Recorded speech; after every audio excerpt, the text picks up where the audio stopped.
welcome back to another You Skipped That. I'm Alex Grace. And I'm Dan Clark.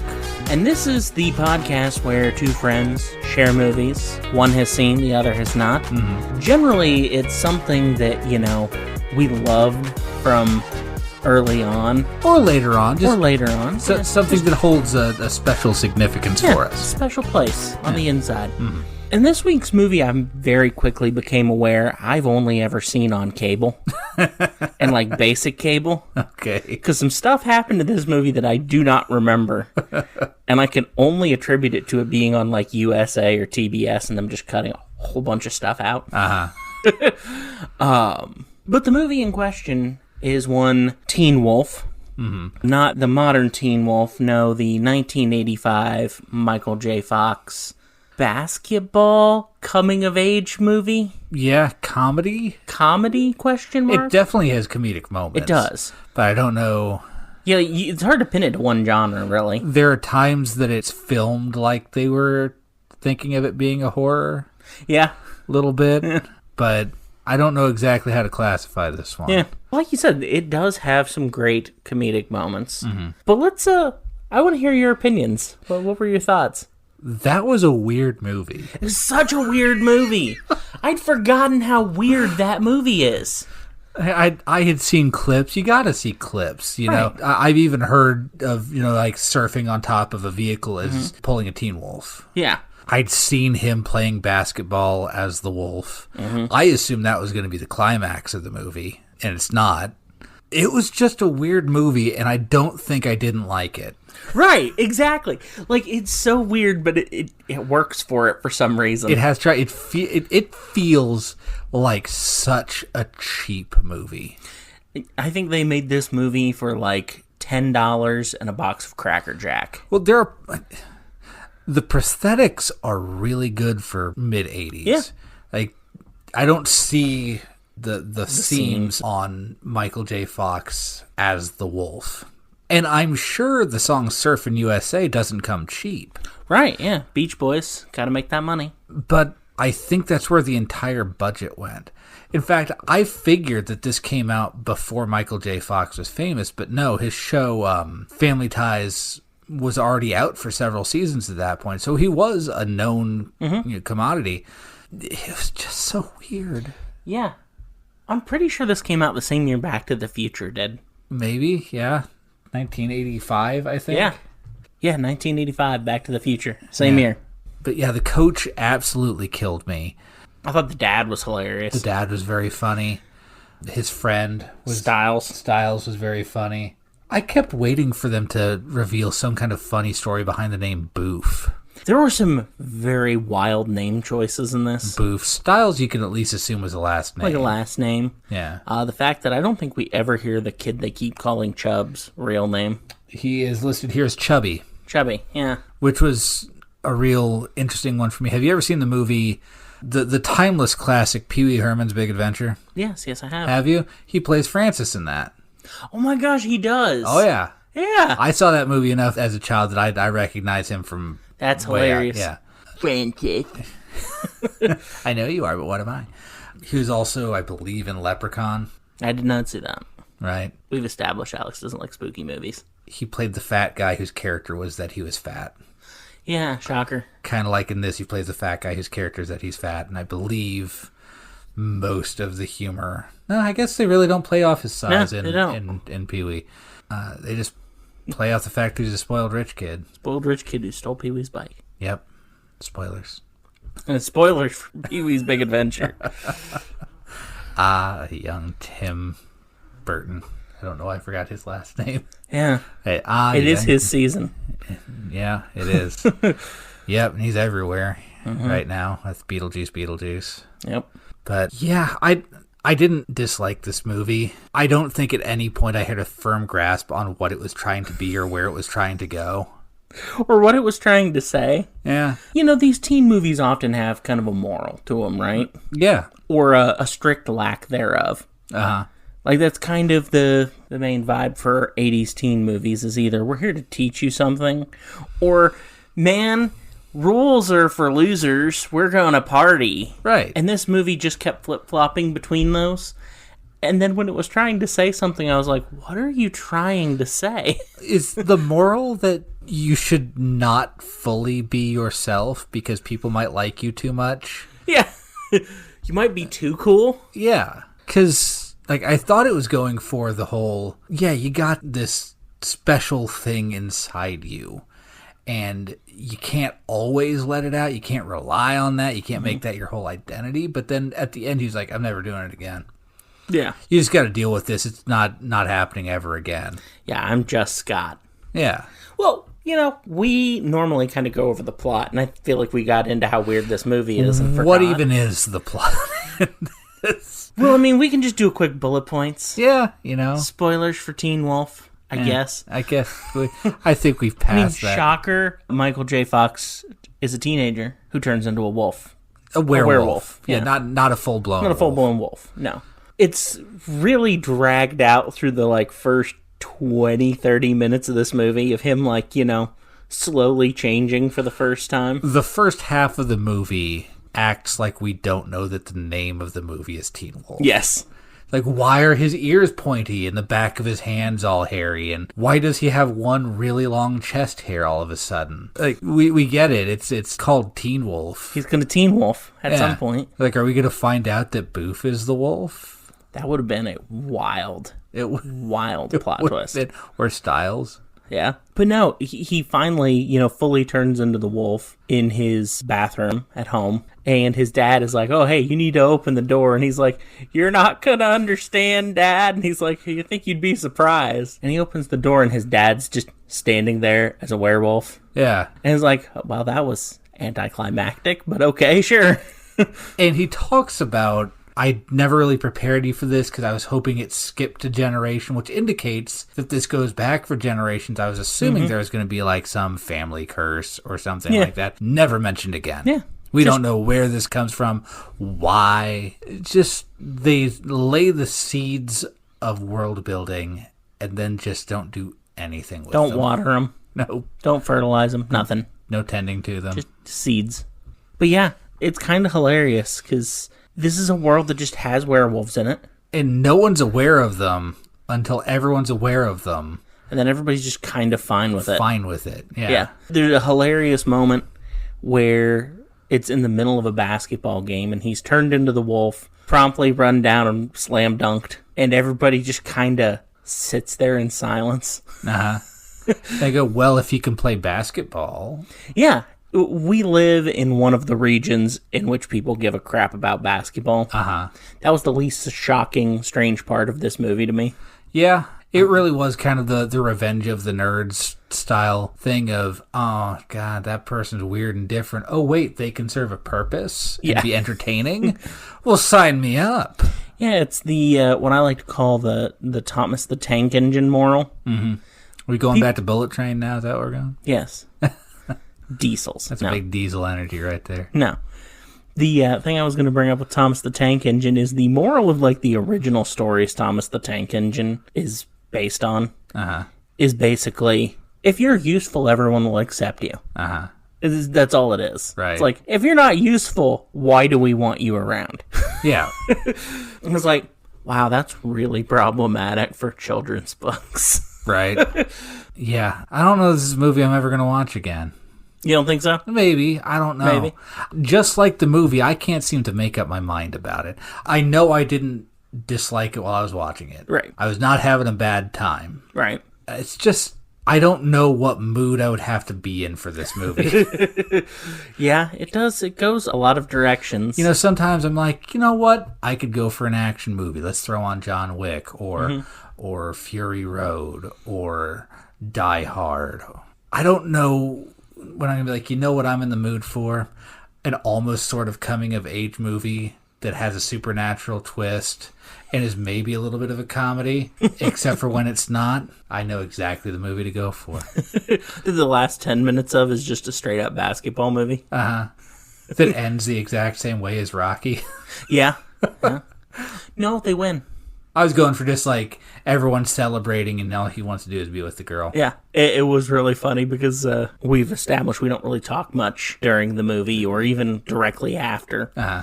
So Michael J. Fox runs up and runs into the arms of Boof, his now girlfriend, and gives his dad a big hug. And they just kind of jump around, celebrating for a minute. And then the movie just 80s freeze frame, just right there on them standing in the stands. Kind of blurry, even. It's not even a good freeze frame. Yeah. And Dan just goes, well, that was a choice. Well, then it starts doing like the frame by frame thing. Like they want the credits to be over like slow motion. Yeah. But they didn't film it in slow, like a format that supports that. And so it just is a frame and then it lingers on it for a couple seconds and then it's the next frame. That was what got me. Like just if you don't have the slow-mo, like if you don't have the capabilities of doing something, just let it go. Yeah. There's some classic freeze frames out there at the end. You know, Breakfast Club? Yep. Yeah, absolutely. Just, we made it. I broke the seal. So far. I broke the seal. I'm so glad it wasn't me this week. Because it feels like it's been me a lot lately. Yeah. There are some great freeze frames there at the end of movies. Be one of those. Yeah. It's okay to try to be Breakfast Club. It's okay. It's a coming-of-age movie, too. Yeah. With some questionable parts. Yeah. I think that is kind of a theme in, like, 80s coming-of-age movies. It's just something that you go, wow, okay. They just did that. Yeah. And this movie's PG. Okay. Yeah. 80s PG was a different animal. That's the one I always have to remind myself is they didn't go back and regrade anything. Nope. So it's just still 80s PG. And it's like, oh, well, okay, there is. The ratings board just went, I mean, it's not bad enough to be an R, so. Right. Parents will use their discretion. Yeah. Sure. The 80s were a time, man. They were a time. They created so much great stuff in the 80s, though. Mm-hmm. Yeah. Like movies, music. So much good stuff came out of the 80s. Yeah. And also Teen Wolf. Yeah. Which again, I didn't dislike. Right. But it's a very weird movie. In fact, after I said, well, that's a choice, your response was, I mean, at least we're going to have a lot to talk about. Yeah. Yeah, like they throw stuff out there. I cannot believe this is a theatrically released movie. Just by today's standards, this has direct-to-DVD written all over it. Yeah, the budget of this feels very direct-to-DVD. Or in 80s, direct-to-video. Hallmark movie. Yeah, direct-to-video, made for TV, something like that. But it does, like, pick up and drop things with almost the level of grace of The Room. Wow. It's like, Dad's a werewolf. Anyways. It's not important until it's important for one scene. Oh, yeah, that guy that's been giving you trouble at school, the vice principal. Yeah, I knew him. Scared him as a werewolf. Haunts me to this day. Anyways. And it does come back a little bit later, but there is some of that where it's just, okay, we're going to say this thing, and then we're going to move on. Oh, he accidentally tore up Boof's shirt in the closet when they were doing 2 Minutes in Heaven. Yeah.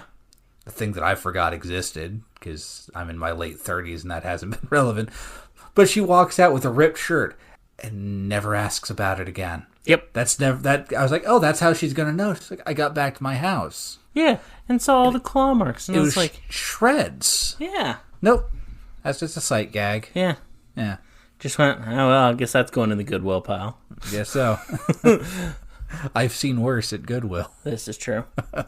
This is true. I've also seen stuff recently at Goodwill that predates this movie, probably. Definitely. Yeah. Another thing that kind of gets just randomly dropped, and I'm left going, what about that? Mm-hmm. The whole movie. So we never see his mom. Right. Once. Kind of get the vibe that his dad is a single dad at this point. Something has happened to his mom. Yeah, there's never any mention of, like, we got to, clean this up before your mom gets home or anything.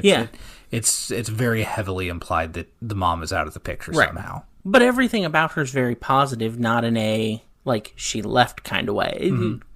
The mom's dead. The only reference we get to anything is Pamela, the girl who Scott, Michael J. Fox's character, likes, but really shouldn't because she's the worst. Right. Her boyfriend makes a comment to Scott that he blew his mom's head off with a shotgun. And I think it was just like, it was meant to be like, a generic dog or wolf or something. Thing. Yeah. But he gets such a reaction out of Scott that I'm like, what happened to his mom, man? Right. Was she a werewolf? What happened? Yeah. Like, there's so much stuff here where I'm just like, you just need to give me a little more. Right. We also don't really know where Stiles is getting all of this merchandise. Yes. Because as someone who has, through their job, had to deal with, like, merchandise, they don't just give that to you. You buy it, and then you sell it at a higher price. Yeah. And he's begging for money at the beginning. Like, come on, just like $5. I need to buy a keg. Yeah. And all of a sudden, he has enough to buy hats, buttons, T-shirts, Bumper stickers. Yeah, he's selling everything out of that little Teen Wolf. It's basically like a lemonade stand set up in the hallway of the school. Where he's just selling all kinds of Teen Wolf merchandise. And then later on, he gets the van, the Wolfmobile. The Wolfmobile. Is that what they call it, Wolfmobile? And then they, like, make sure they go into detail, like, how did you get this? I traded my car in for it. It was a straight swap. No, seriously, man, how did you get this? And I told you, it was a straight swap. Like, oh, so now we're worried about this. Yeah. He has been running an entire merchandising thing, and you don't care. Yeah. But you get a van? A crappy van? Like, wait a second, man. Where did you get this? Straight swap. Okay. Wild. Yeah. The funniest thing about the 80s is I didn't live through it. Mm-hmm. And I mean, you really didn't either. You were a kid. I have vague memories of the 80s. Vague memories of the 80s. Yeah. I can't say with any certainty that a kid couldn't get away with setting up a stand and selling merchandise in the middle of the hallway. It certainly seems to be a thing that shows up a lot in 80s movies. Yeah, to the point where I'm like, I don't know you couldn't get away with that. Mm-hmm. I mean, Stiles doesn't strike me as anyone who has any concern for the rules. Right. Or any difficulty skirting them, so I'm sure that's got wheels on it, and as soon as he sees a teacher coming, he just moves it down to the next hallway. Right. But yeah, Stiles got me. I like Stiles. I did too. Moments that really got me through this movie. Stiles coming into the party with his keg, thinking he is just the hero of this party. And the guy who's hosting goes, yeah, just put it over there, and if we don't get to it, you can take it home. Stiles turns and looks, and there are about 8 kegs. And he thought he was bringing the only one. Right. That was a good sight gag. He is acting up to that point like, man, I need to be the savior of this party. Right. If I don't bring a keg, we don't get in, and there's no party. Yeah. We got to do this. And then right after that, he is like the life of the party. He's running that whole show there in the living room. Yeah. And everyone is just fully bought in on him. He seems like the most popular kid in school at that point. Yeah, the guy just has game show host energy.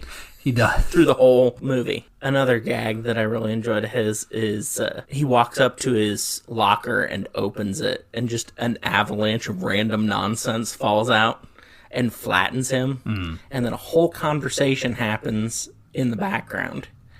And at the very end, Scott looks down and goes, "You all right, Stiles?" And then just one of the random pieces of nonsense flies back into the locker. Well, you can see him throwing a couple things in there throughout, but yeah. I saw several decks of cards, a random ball of some kind. I know the springy glasses. Were hanging on the door. They didn't fall out, but whatever junk they could find in the prop closet. There's no rhyme or reason to it. The one that got me was the coach, who just does not care at all. At one point, Scott goes into his office, which has a big sign on the wall that says "No students allowed." He's like, "Yeah, just come on in, whatever. Yeah. I don't care." And he's talking about quitting the team, the basketball team. And the coach goes, "Oh, you can't do that. Let me tell you about this kid that wanted to quit because his mom was poor. I'm talking real poor." This guy goes, "What happened?" He's like, "I don't know, he quit." He was a third stringer. What do I care? Yeah, I didn't need him. In a team that I don't think they had a second string. Like that team was, I don't know what glory days he was coming from. And then goes on about, so like, yeah, but you have a job. Like, if anything, I should be asking you for money. So there's the door. Yeah. That his tips, I can't remember what the first one is. Second one was never play cards with a guy named after a city. Yes. And never mess around with a woman with a dagger tattoo. Yeah. And Scott just goes, "Okay, thanks." He just shows up and says stuff. I don't know that guy was supposed to be in the movie.